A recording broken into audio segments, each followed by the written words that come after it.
මම සමස්ත ලංකාහිත සංගමේ ප්‍රධාන ලේකම් HMSB මැදිවත්ත. අපි දන්නවා පහුගිය ජනාධිපතිවරණයේදී සහ මහමැතිවරණයේදී මේ රටේ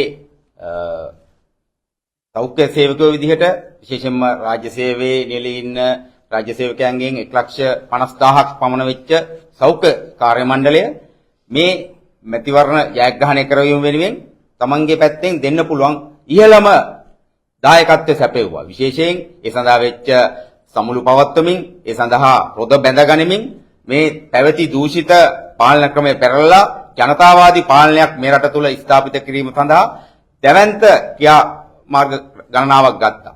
සහ ඒ වෙනුවෙන් දැවැන්ත දායකත්වයක් සැපෙවුවා.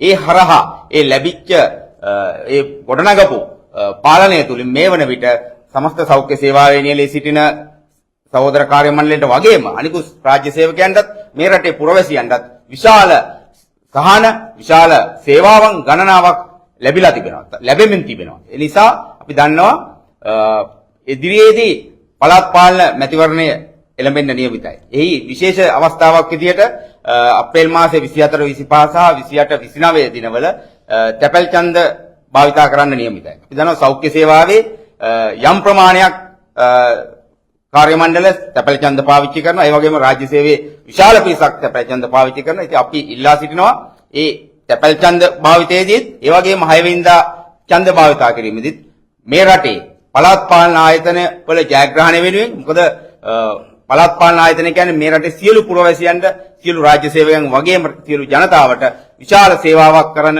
විශාල පහුගිය කාලවල ඒ සේවාවන් අහිමි වෙලා ගියපු ආයතන. මොකද වංචා දූෂණ මේ දේවල් නිසා ඒ වගේ ලැබෙන්න තිබුණ සේවාවන් අහිමි වෙච්ච ස්ථාන. ඒ නිසා මේ එළමෙන පළාත් පාලන මැතිවරණයේදී මේ පළාත් පාලන ආයතන සියල්ල ජාතික ජනබලවේගය වෙත ජයග්‍රහණය කරවීම සඳහා සමස්ත සෞඛ්‍ය සේවාවේ නියැලී සිටින සහෝදර සහෝදරයන්ගේ ඡන්දත් ඒ වගේම රාජ්‍ය සේවයේ නියැලී සිටින සියලු දෙනාගේ ඡන්දයත් ජාතික ජනබලවේගය වෙනුවෙන් පාවිච්චි කළ මේ රට මීට වඩා ඉහළ තැනකට මීට වඩා විධිමත් විදියට මේ රටේ ජනතාවට ලැබෙන වරප්‍රසාද ඒ වගේම සේවාවන් ලබා ගැනීම සඳහා ලබා දීම සඳහා වෙච්ච අවස්ථාව ජාතික ජනබලවේගයට හිමි කරන්න මැදිහත් වෙන්න ඒ වෙනුවෙන් කටයුතු කරන්න කියන ඉල්ලීම මා මේ අවස්ථාවේ ඉල්ලා සිටිනවා.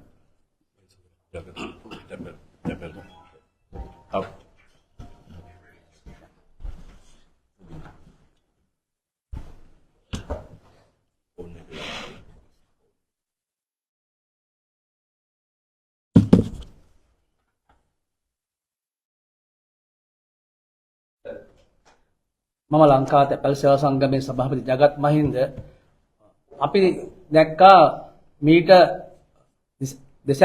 සැප්තැම්බර් මාසේ රටේ ජනාධිපතිවරයෙක් තෝරාගත්ත රටේ ජනතාව වැඩ කරන ජනතාව ඒ වගේම ඉන්නතුරුව පාර්ලිමේන්තුවට 159 යුතු පාර්ලිමේන්තුවක් හොඳ මහජන නියුක්ත පිරිසක් තෝරාගත්තා. මේ තීන්දුව දෙකම ගත්තේ මේ රට වැටිච්ච රට නගා සිටවන්නත් වැටිච්ච රටේ ආයතන නගා සිටවන්නත්. අපි තැපැල් දෙපාර්තමේන්තුව දැක්කත් තැපැල් දෙපාර්තමේන්තුව කියන ආයතනේ වැටිච්ච ආයතනය. ඒ විතරක් නෙමෙයි රටේ සෑම රාජ්‍ය ආයතනම වැටිච්ච ආයතන.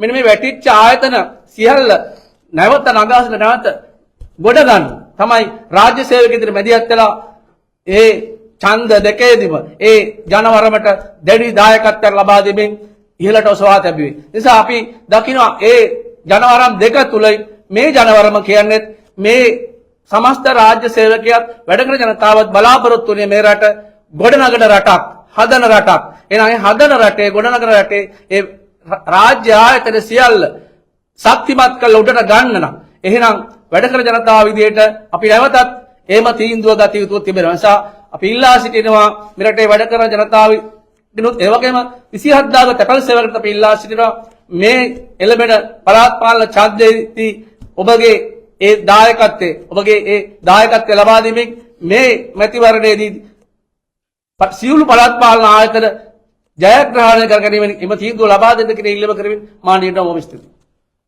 ඉවර කරනවද මොනවද කියන්නේ? හරි. මගෙන්ද?